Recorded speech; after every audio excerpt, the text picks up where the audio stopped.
what were the gigs like? I've heard you've toured in the States and across Canada and all that. Has it been your first tour, or have you gone before? And yes, it's been our first out of the city tour. Before this, we just do special sort of once every 4 or 5 months shows in Vancouver. Sort of make it a bit of a special event, and then it had to come for us to come on the road. I mean, we've been sitting around doing nothing except for writing in all that time. We need to go out on the road and show face. Well, why do you think is it? Like, some bands have been together for years and years, and they still takes a long time before they get around to playing live. Yeah, playing live or getting a lot of people out to see you.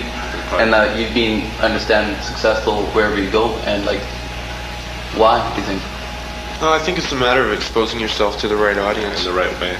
You don't want to get stuck in playing bar circuits in 3 or 4 nights. I think that's the biggest problem right there, is that a lot of bands think that in order to do something that they have to start out in the bar circuits, and they have to start out by pleasing that type of sort of circuit. And trying to present themselves in a novel way.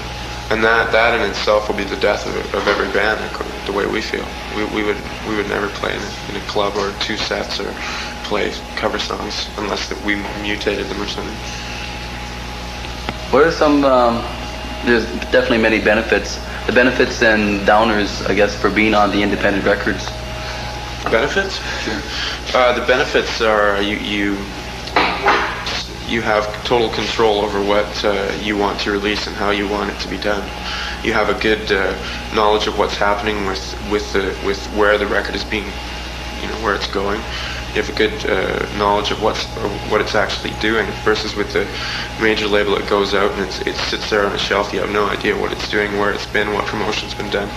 Independent label is like well, for ourselves anyways, it's a bunch of artists who have gotten together that are sort of sick of the sort of major label ways, and we're just sort of pushing to sort of better ourselves without having to go through all that. And I think it's probably the happiest way for a band. I think you'll find a lot more true success in your own standards than you would on a major label, especially these days.